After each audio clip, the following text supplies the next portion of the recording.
അല്ല, നിങ്ങളെ കൂടിയിരിക്കുന്ന ഒരാളുണ്ട്. 18 വർഷമായി ഞാൻ ഇതിൽ ഒരു പൊങ്ങച്ചം പറയണ്ടേ, 18 വർഷമായി ഞാൻ ഫീൽഡുണ്ട്, എനിക്ക് സിനിമ എന്താണെന്ന് അറിയാവുന്നത്. ഈ ചെയ്ത മനുഷ്യന്റെ സിനിമ പൊട്ടി നാറിയതാണ്.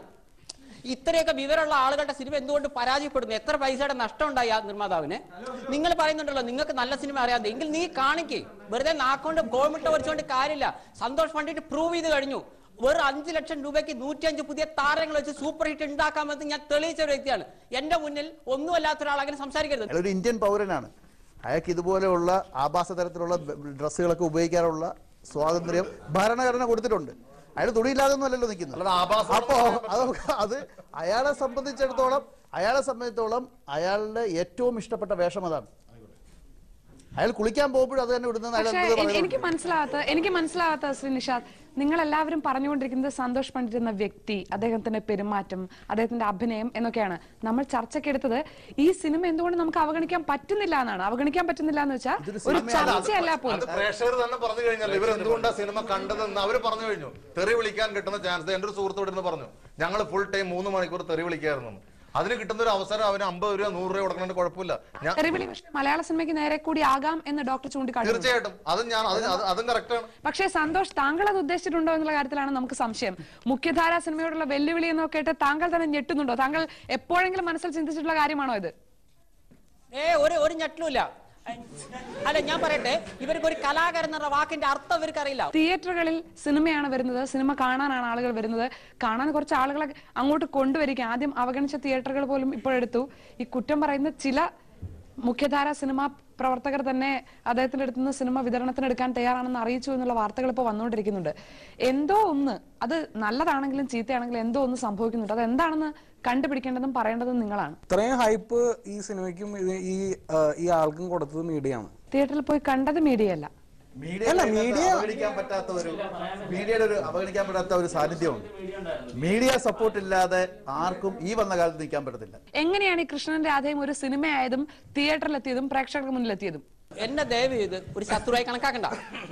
ഞാൻ ഇതിലൊക്കെ മെമ്പർ ആവാൻ ഞാൻ റെഡിയാണ്. ഇപ്പോൾ തന്നെ ഞാൻ അമ്മയുടെ ഒരു ഭാരവാഹിയുമായിട്ട് സംസാരിച്ചു. അപ്പൊ അവര് പറഞ്ഞു 3 ദിവസം കഴിഞ്ഞാൽ മെമ്പർ ആവും. ഞാൻ അതേപോലെ തന്നെ ഞാൻ മറ്റുള്ള സംഘടനയിൽ മെമ്പർ ആവാൻ തയ്യാറാണ്. എന്നെ ഒരു രീതിയിലും എന്നെ ശത്രുവായി കണക്കാക്കുകയും ഞാൻ മെമ്പർ ആവാൻ പോയ കഥകളൊക്കെ മാറ്റിവെച്ച് എന്നെ ഇയാൾ മെമ്പർഷിപ്പ് ഒന്നും ഇല്ലാതെ ഇയാൾ ചെയ്യുന്നു, 100 പുതിയ ആളുകൾ വരുന്നു, അതുകൊണ്ട് നമുക്കൊക്കെ പണിയില്ലാതെ വീട്ടിലിരിക്കേണ്ടി വരും, എങ്ങനെയെങ്കിലും നശിപ്പിച്ചോ ഈ ചങ്ങാതിനെ. അയാൾ 5 ലക്ഷം 10 ലക്ഷത്തിന് സിനിമ ചെയ്ത് കഴിഞ്ഞാൽ ഇനി നിർമ്മാതാക്കളൊക്കെ ലോ ബഡ്ജറ്റ് സിനിമ. ഒരു കാര്യം കൂടി സന്തോഷ് പണ്ഡിറ്റ്, ഈ സിനിമ കണ്ടിട്ട് മലയാള സിനിമയിൽ നിന്ന് ആരെങ്കിലും താങ്കളെ വിളിച്ചിട്ടുണ്ടോ? എത്രയോ നടന്മാരും എത്രയോ സാങ്കേതിക വിദഗ്ധരും എന്നെ വിളിച്ചിട്ടുണ്ട്. വളരെ നല്ല അഭിപ്രായം പറയുകയും ചെയ്തിട്ടുണ്ട്. ഒരു 2 പേരുടെ പേരൊന്ന് വെളിപ്പെടുത്താൻ പ്രയാസം ഉണ്ടാവോ? സലീം കുമാർ സാറിന്റെ ധൈര്യത്തിൽ പറയാം. അദ്ദേഹം ജീവൻ ടിവിയില് ഈ വിഷയം പറയുകയും ചെയ്തു. ശരിക്കും സന്തോഷ് പണ്ഡിറ്റാണ് ഇപ്പോഴത്തെ സൂപ്പർ സ്റ്റാർ എന്ന് വരെ അദ്ദേഹം പറഞ്ഞു. എനിക്ക് അദ്ദേഹത്തെ ഇഷ്ടം. താങ്കളെ വിളിച്ചോ എന്നാണ് ചോദിച്ചത്. താങ്കളെ വിളിക്കുകയും താങ്കളോട് നേരിട്ട് സംസാരിക്കുകയും ചെയ്തിട്ടുണ്ടോ? എന്നെ വിളിച്ചിരുന്നു. അദ്ദേഹം എന്നെ വിളിച്ചിരുന്നു, എന്നോട് നന്ദി പറയുകയും ചെയ്തു. നല്ലൊരു ഫിലിമാണെന്നും പറഞ്ഞു. പിന്നെ അതേപോലെ ഞാൻ പറയുന്നു, ഇപ്പൊ നേരത്തെ സഹോദരങ്ങൾ അവിടെ ഭയങ്കര സിനിമയെ പറ്റി വളരെ ആധികാരികമായിട്ട് പറയണ്ടേ. ഇവർ അവിടെ ചർച്ചയിൽ പങ്കെടുക്കുന്ന ആളുടെ സിനിമയെ പൊട്ടിനാറിയ ആളാണ്. എന്നിട്ടാണ് അയാൾ നല്ല സിനിമ എന്താണെന്ന് നമ്മളെ പഠിപ്പിച്ചിരുന്നു. പോട്ടെ, ഞാൻ ഹിറ്റ് സിനിമയുടെ മേക്കറാണ്, പോട്ടെ, അത് വിട്ടേക്ക്. എനിക്കൊന്നേ പറയാനുള്ളൂ, എന്റെ സിനിമ കാണാൻ ആളുണ്ടെങ്കിൽ ഞാൻ സിനിമ നിർമ്മിച്ചിരിക്കും. ഇവിടുത്തെ അമ്മയെ ഏത് സംഘടനയിലും ഞാൻ മെമ്പർ ആവാൻ തയ്യാറാണ്. അതല്ല എന്നെ ഒറ്റപ്പെടുത്താൻ. ഞങ്ങളുടെ പ്രശ്നം ഇതൊന്നുമല്ല. താങ്കൾ ഇങ്ങനെ ഇരുന്നിട്ട് മലയാള സിനിമയുടെ ആധികാരികത, മലയാള സിനിമയിലെ സംവിധായകരുടെ ഇതുവരെയുള്ള പ്രവർത്തനം, അതൊക്കെ ചോദ്യം ചെയ്യുന്നത് കാണുമ്പോൾ താങ്കൾ ഇപ്പോൾ ഇത്രയും ദിവസമായല്ലോ, എല്ലാതരം പ്രേക്ഷകരുടെയും പ്രതികരണം താങ്കൾക്ക് കിട്ടിയിട്ടുണ്ടാവും. താങ്കൾ ഇപ്പോൾ എന്താണ് താങ്കളെ പറ്റി സ്വയം വിചാരിച്ചു വെച്ചിരിക്കുന്നത്?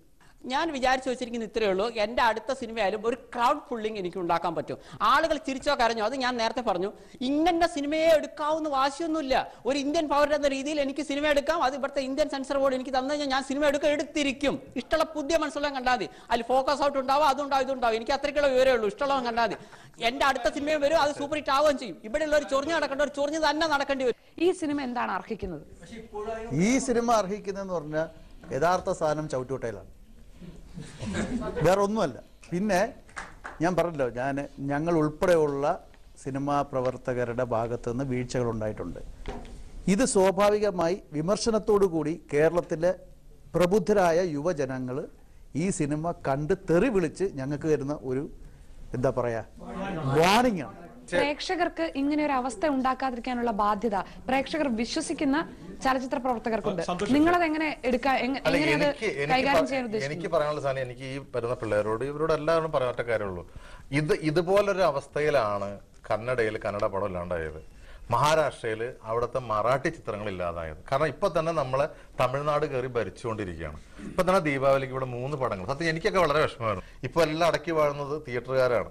അവർ മലയാള സിനിമ കളിക്കില്ല എന്ന് പറയുന്നു. നാളെ അവർ പറയാണ് സന്തോഷ് പണ്ഡിറ്റിനെ പോലുള്ള ആൾക്കാരുടെ പടം മാത്രം കളിക്കോളൂ എന്ന് പറഞ്ഞാൽ ഞങ്ങൾ നിസ്സഹായരാണ്. പിന്നെ എന്റെ ഒരു ടെൻഷൻ എന്ന് വെച്ചാൽ ഇപ്പൊ ഒന്ന് കേറി പച്ച പിടിച്ചൊക്കെ വരണുള്ളൂ.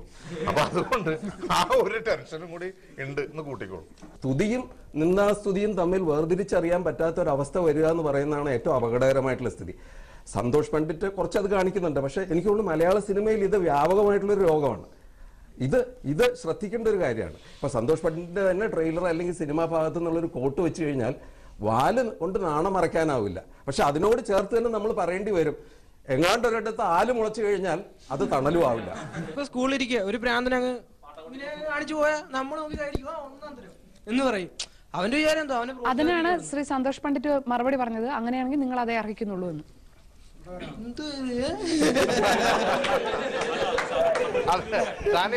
അത് സത്യം പറഞ്ഞ ഒരു തെരുവിളി ഷോർട്ട് ചെയ്തതാണത്. പടം എത്ര മോശമാണെന്ന് നിങ്ങൾ പറഞ്ഞാലും കുഴപ്പമില്ല, ഞാൻ മുടക്കി മുതൽ എനിക്ക് കിട്ടിയാൽ മതി, ഞാൻ മുടക്കിയ പൈസ എനിക്ക് കിട്ടിയാൽ മതി. ആ രീതിയിലുള്ളൊരു വളരെ നെഗറ്റീവായിട്ടുള്ളൊരു വളരെ ഈ സോൾട്ട് ആൻഡ് പെപ്പർ അതുപോലെ തന്നെ ട്രാഫിക് അതുപോലുള്ള സിനിമകളോട് കൂടിയിട്ട് ഇവിടെ എൻ്റെ ഒരു കൊച്ചു കഥ അല്ലെങ്കിൽ എൻ്റെ ആർട്ടിസ്റ്റ്, എനിക്ക് ഇദ്ദേഹം മതി ഹീറോ അല്ലെങ്കിൽ ഇദ്ദേഹം മതി ഹീറോ, ആ പടങ്ങൾ എടുക്കാൻ ചാനലുകൾ മുന്നോട്ട് വരുന്നുണ്ട്. ഇനി സിനിമ മാറും. നേരത്തെ മയിൽവിലാസം എന്ന് പറഞ്ഞൊരു സിനിമയെ പറ്റി പറഞ്ഞു. എന്നെ ഇത്രയേറെ ആകർഷിച്ച ഒരു സിനിമ ഉണ്ടായിട്ടില്ല. യുവാക്കളിൽ 5% കണ്ടിരുന്നെങ്കിൽ ഇന്ന് മലയാള സിനിമയിൽ ഇതുപോലുള്ള കോപ്രായങ്ങൾ ഉണ്ടാകത്തില്ല. ഇതിന് പ്രേക്ഷകർ എന്ന നിലയിൽ എല്ലാവർക്കും ഒരു സോഷ്യൽ കമ്മിറ്റ്മെന്റ് വേണം. നിങ്ങളെ ഞങ്ങളൊരു അപായമണിയായി കണ്ട് മലയാള സിനിമ വേണ്ട തയ്യാറെടുപ്പുകളോട് പ്രതിരോധിക്കണോ, അതോ തീർത്തും അവഗണിച്ച് മാറ്റി നിർത്തണോ?